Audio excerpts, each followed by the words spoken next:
انائسہ نے کھانا شروع کیا اور روحان ابھی تک ویسے ہی بت بنا بیٹھا رہا۔ 2 منٹ تک روحان کو ویسے ہی بیٹھا دیکھ کر انائسہ نے ضبط سے آنکھیں بند کی۔ کھانا کیوں نہیں کھا رہے؟ اس نے تلخ لہجے میں پوچھا۔ روحان پریشان سا خاموش بیٹھا رہا۔ انائسہ نے نوالا بنا کر اس کی طرف بڑھایا۔ روحان نے سہمی ہوئی نظروں سے اس کی طرف دیکھا۔ انائسہ نے اپنے چہرے کے تاثرات نرم کیے تو روحان نے اس کے ہاتھ سے نوالا کھا لیا۔ نوالا کھاتے وقت روحان کے ہونٹ انائسہ کی انگلیوں کو چھو گئے۔ ایک احساس اس کے اندر جاگا مگر اس نے جلد ہی اپنا دھیان کھانے میں لگایا۔ اب روحان آرام سے کھانا کھا رہا تھا۔ انائسہ کی نظر اس کے نچلے ہونٹ کے تل کے دل پر پڑی جو کھانے کی وجہ سے آئلی ہو چکا تھا۔ اس نے اپنے ہاتھ کے انگوٹھے سے اس کا ہونٹ صاف کیا تو روحان کا چلتا وہ بند ہوا۔ وہ ہاتھ میں نوالا لیے بت بنا بیٹھا رہا۔ کھانا کھاؤ، انائسہ نے نرمی سے بولا۔ روحان کا مشکل حلق سے نوالا اتارا اور پانی پینے لگا۔ عقیلہ نے کچن سے روحان کی طرف دیکھا۔ وہ اسے دیکھ کر خوشی ہوئی۔ آج پہلی بار وہ کمرے سے باہر ٹیبل پر بیٹھ کر کھانا کھا رہا تھا۔ کھانا ختم ہونے کے بعد انائسہ اٹھی اور روحان وہیں بیٹھا رہا۔ ہر بات کہہ کر کروانی ضروری ہے کیا؟ اس کا لہجہ سنجیدہ تھا۔ روحان اس کی بات کا مطلب سمجھتے ہوئے اٹھا اور اس کے ساتھ کمرے کی طرف چلنے لگا۔ عقیلہ ٹیبل سے برتن اٹھانے لگی۔ وہ مسکراتے ہوئے روحان اور انائسہ کو سیڑھیاں چڑھتا ہوا دیکھنے لگی۔ لیٹنے کی کچھ دیر بعد روحان نیند کی وادی میں گم ہو گیا مگر انائسہ ابھی بھی جاگ رہی تھی۔ اس نے لیمپ آن کیا اور تکیے تلے سے ڈائری نکالی۔ ماضی: آج میں شادی کو 1 ہفتہ رہ گیا ہے۔ ساری تیاریاں مکمل ہو چکی ہیں۔ شہزادی کی تو خوشی کی حد نہیں، وہ تو ناچنے کی تیاری میں کھانا پینا سب کچھ بھول گئی ہے۔ راحیل جمال رانا حویلی میں داخل ہوا۔ صفیہ بیگم کے ساتھ مریم اور شہزادی برآمدے میں بیٹھی کڑھائی کر رہی تھیں۔ السلام علیکم چچی جان۔ اس کو اچانک دیکھ کر شہزادی چونک اٹھی۔ ارے راحیل، تم کب آئے؟ صفیہ بیگم اسے یوں اچانک آتا دیکھ کر حیران ہوئی۔ بس چچی جان، آپ کی یاد بہت ستا رہی تھی تو سوچا یہ کون سی بڑی بات ہے، ابھی دیدار کر آتا ہوں۔ اس کا اشارہ شہزادی کی طرف تھا۔ اس کے معنی خیز بات سے شہزادی کے ہاتھ میں سوئی چبھ گئی۔ راحیل کی نسلیں تیزی سے اس کی طرف اٹھیں۔ کیا ہو گیا ہے شہزادی، دھیان کدھر ہے تمہارا؟ صفیہ بیگم نے کہا۔ کہیں نہیں امی جان، اچانک ہو گیا۔ اچھا جاؤ راحیل کے لیے چائے بنا کر لاؤ، صفیہ بیگم نے کہا تو شہزادی اٹھ کر کچن کی جانب بڑھی۔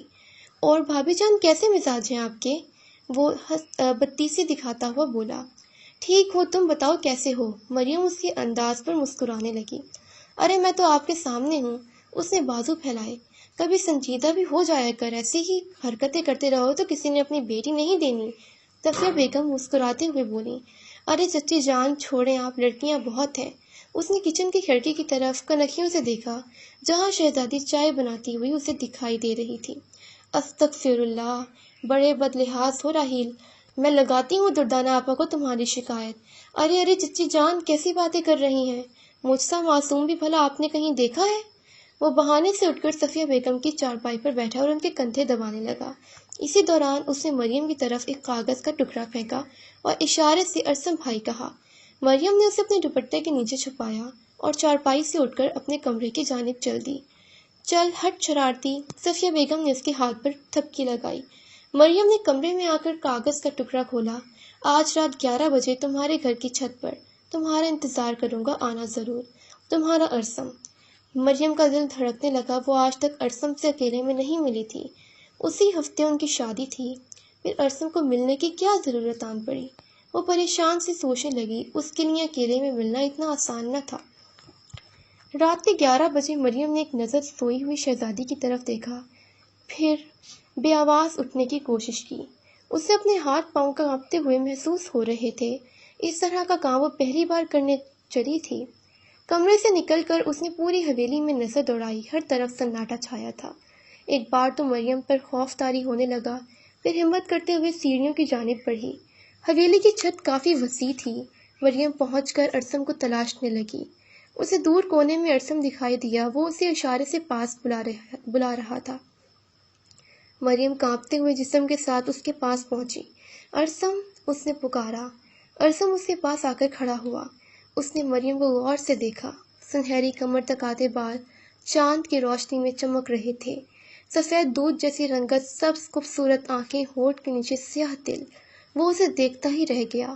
مجھے معلوم تھا کہ تمہارے لیے یہ مشکل ہے، مگر پھر بھی یقین تھا تم آؤ گی۔ وہ مسکرایا۔ مگر آپ اس طرح میرے گھر کیوں آئے؟ ایسی کیا بات ہے؟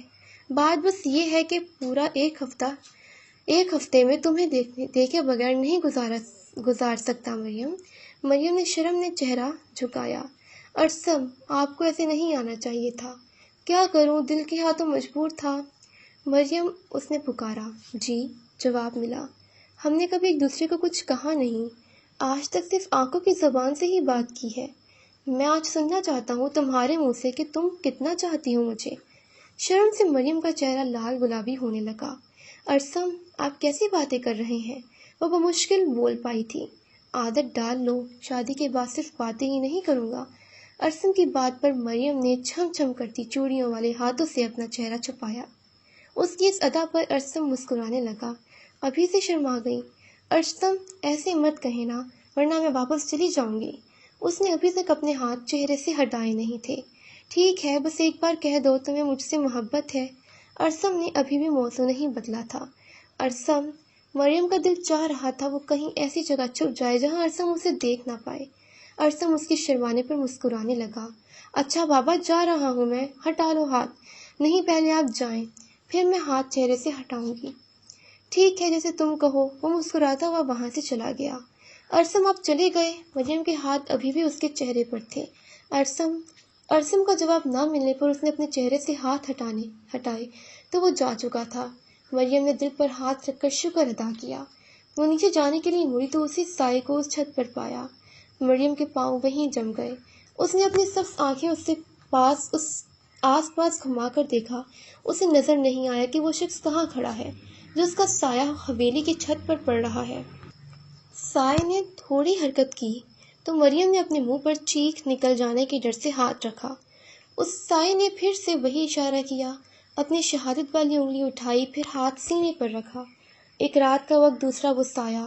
مریم کے دل اپنے پاؤں پر کھڑے ہونا بہت مشکل لگ رہا تھا۔ وہ سایہ اپنی بات کر کے غائب ہو گیا تو مریم بنا وقت ضائع کیے نیچے بھاگ گئی۔ انائسہ ڈائری پڑھتے پڑھتے خوفزدہ ہونے لگی تو اس نے ڈائری بند کر کے تکیے تلے رکھی۔ اس نے روحان کی طرف دیکھا، وہ اس کی طرف کمر کے ہونٹ لیٹا تھا۔